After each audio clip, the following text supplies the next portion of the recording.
Parfois, une mise à jour informatique qui est censée tout simplifier, elle provoque un chaos monumental. C'est exactement ce qui est en train de se passer avec le nouveau système des douanes françaises. Une panne numérique qui paralyse les ports et qui frappe de plein fouet des territoires déjà très fragiles, les Outre-mer. Alors pour bien comprendre cette crise, on va décortiquer ça en 6 étapes. D'abord, on va voir quelle était la promesse de ce nouveau système. Ensuite, comment tout a déraillé et l'effet domino que ça a provoqué. On fera un zoom sur l'onde de choc en Outre-mer avant d'analyser ce qui ressemble à une tempête économique parfaite et le risque de fracture territoriale qui en découle. Et là, on touche vraiment au cœur du problème. La modernisation, tout le monde est d'accord pour dire que c'est essentiel. Mais quand c'est mal géré, ça peut vite se transformer en véritable piège. Et c'est la leçon assez douloureuse qu'on est en train d'apprendre. Bon, rentrons dans le vif du sujet. Il faut savoir une chose, cette modernisation, ce n'était pas vraiment un choix, c'était une obligation. C'est l'Union européenne qui a imposé une transition vers un environnement douanier 100% électronique d'ici la fin 2025. La France n'avait donc pas le choix, elle devait s'y mettre. Et voici la solution qui a été mise sur la table, Delta-IE. C'est le nom du nouveau cerveau numérique des douanes. C'est lui qui devait gérer absolument toutes les importations et exportations. Sur le papier, la promesse était belle. Plus de fluidité, plus d'efficacité. En théorie, bien sûr. Sauf que, voilà, de la promesse à la réalité, il y a parfois un monde. La mise en place de Delta-IE a été tout sauf un long fleuve tranquille. Très vite, le moteur numérique a commencé à tousser, puis à carrément caler, provoquant un véritable chaos technique. Et l'escalade a été très rapide. Dès septembre, les premiers signaux d'alerte étaient déjà là. En décembre, à la date butoir, on sentait bien que l'inquiétude montait chez les professionnels. Puis, en janvier, c'est l'incident majeur. Une grande partie des importations se retrouve paralysée. La crise est officiellement ouverte. Et le problème, ce n'est pas juste un petit bug isolé. Non, c'est une cascade de dysfonctionnements. Des erreurs de serveurs qui bloquent tout, des paiements qui échouent, des numéros d'identification européens qui ne sont pas reconnus, des données de TVA complètement fausses. Bref, c'est tout le système qui est grippé. Juste avant que tout bascule en décembre, France Supply Chain avait tiré la sonnette d'alarme. Ils avaient prévenu, le risque c'est de bloquer les échanges au moment où les flux sont au maximum. Ils ne pensaient pas si bien dire. La panne a frappé en pleine période des fêtes. C'était littéralement le pire scénario possible. On va voir maintenant comment ce chaos numérique se transforme en un blocage bien physique. Parce qu'une simple ligne de code qui ne fonctionne pas, ça peut, à terme, paralyser des milliers de conteneurs dans un port. La réaction en chaîne est vraiment implacable. Tout part du bug de Delta-IE. À cause de ça, les transitaires, ceux qui s'occupent des formalités, se retrouvent les mains liées. Résultat, les conteneurs ne sont plus libérés et ils s'entassent sur les quais. Et tout au bout de la chaîne, ce sont les entreprises qui subissent les retards et les surcoûts. C'est l'effet domino dans toute sa splendeur. En Martinique, Franck Gracher, qui est le président du syndicat des transitaires, résume bien le désarroi général. On ne voit pas le bout du tunnel, l'incertitude est totale, mais l'impact financier, lui, il est déjà bien là. Chaque jour de retard, c'est de l'argent qui part en fumée.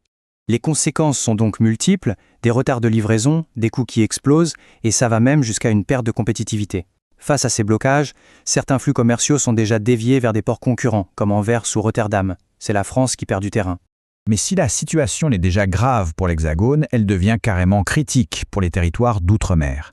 C'est là que cette panne numérique révèle une véritable fracture territoriale. On va voir pourquoi les Antilles, en particulier, sont si exposées.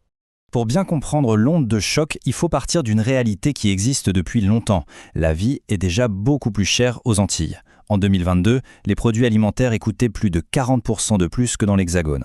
Dans un contexte de vie chère déjà bien installé, la moindre perturbation peut avoir des conséquences dramatiques. Et la raison de cette vulnérabilité, elle est très simple.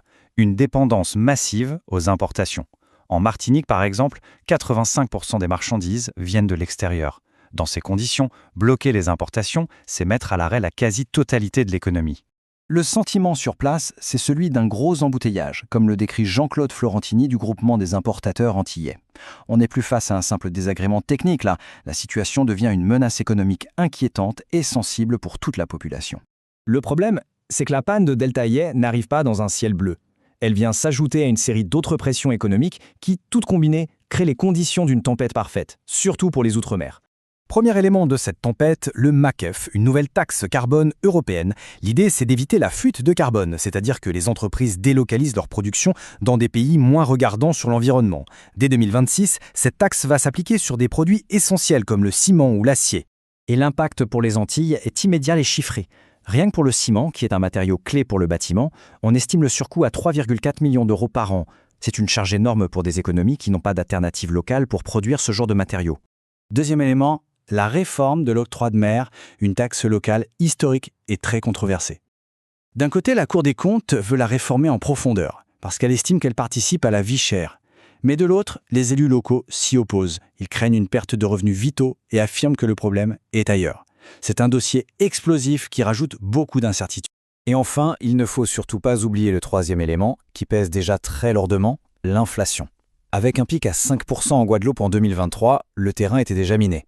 Les entreprises comme les ménages n'ont quasiment aucune marge de manœuvre pour absorber ces nouveaux chocs. Quand on assemble toutes ces pièces du puzzle, le tableau devient très clair et assez préoccupant. On ne parle plus d'une simple panne, mais bien d'un accélérateur potentiel d'inégalité entre l'Hexagone et ses territoires ultramarins. Le cocktail est donc explosif.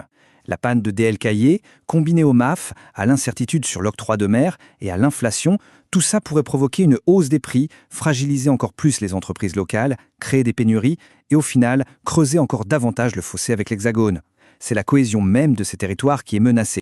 La question finale est donc celle-ci. La modernisation est nécessaire, c'est un fait, personne ne le conteste. Mais cette crise nous le montre de façon brutale, si elle n'est pas pilotée avec une attention toute particulière pour les plus fragiles, la transition numérique risque de ne pas être une chance pour tous, mais bien un puissant accélérateur d'inégalité.